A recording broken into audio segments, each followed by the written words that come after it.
ноҳияи кӯҳистони Масҷоҳ аз минтақаҳои дурдасти кишвар ба ҳисоб рафта дар масири пешрафту ташаккули ҳамаи самтҳои хоҷагидорӣ ва беҳтар гардидани шароиту имконоти зисту зиндагонии сокинон қарор дорад. Ҳарчанд ноҳия тозабунёд аст ва ҳамагӣ аз таъсисёбиаш 27 сол сипарӣ гардидааст, лекин дар ин фурсати начандон тӯлонӣ бо таваҷҷӯҳи хоси асосгузори сулҳу ваҳдати миллӣ пешвои миллат президенти ҷумҳурии Тоҷикистон муҳтарам Эмомалӣ Раҳмон тамоми сохторҳои мақомоти маҳаллӣ дар маркази маъмурии ноҳия шаҳраки Меҳрон таъсис гардида барои аҳолии минтақа хизматрасонӣ мекунад.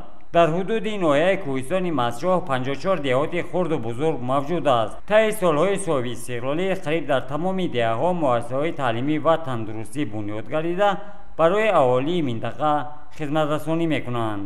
ноҳияи кӯҳистони Масҷоҳ ки худ зодаи даврони соҳиби истиқлолӣ ватани азизамон мебошад ва бевосита бо таваҷҷӯҳи пешвои миллат муҳтарам Эмомалӣ Раҳмон дар ҳудуди ноҳияи мо корҳои сохтмонӣ, азнавсозӣ ва таъмири ҷорӣ якчанд иншоотҳо дар ҳама соҳаҳои хоҷагии халқ ба нақша гирифта шудааст.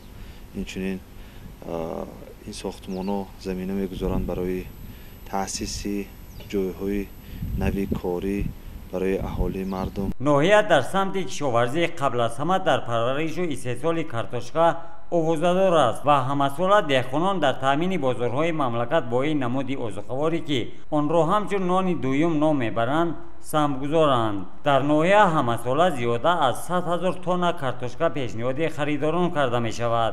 имсол низ тибқи мушоҳидаҳо нашунамои картошка хуб ба назар мерасад ва деҳқонон азм доранд ки истеҳсоли картошкаро боз ҳам афзун гардонанд. дар арафаи истиқбол аз 35-умин солгарди истиқлоли давлатии кишвар дар ноҳияи кӯҳистони Масҷоҳ бунёду мавриди истифода қарор додани 115 иншооти ҷашнӣ ба нақша гирифта шудааст. айни ҳол омодагиҳо дар ин росо дар сатҳи зарурӣ қарор дорад.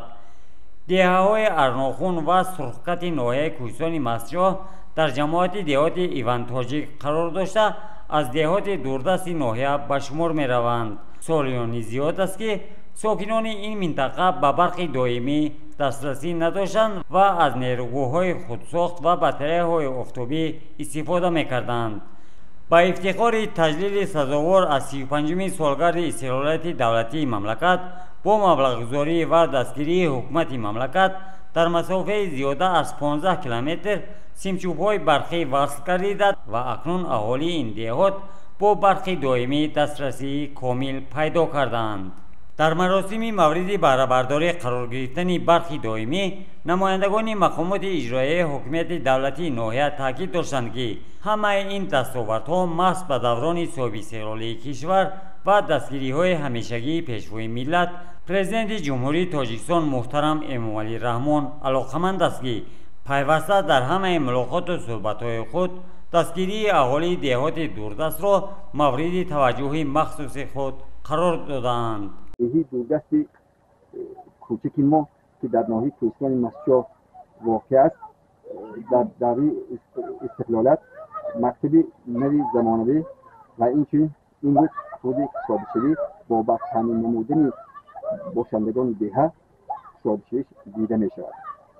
аҳли деҳа шукронӣ онро мекунем ки ҳазорсолаҳо ки мардуми ҳамин деҳаи кӯчаки Арнохун интизор ҳамин рӯзе буданд ки кай нури раҳмонӣ ё ки нури барқ меояд, имрӯз дар ноҳияи дар штоти мо кушода шуду тамоми бошандагони деҳа бо барқ таъмин гардиданд.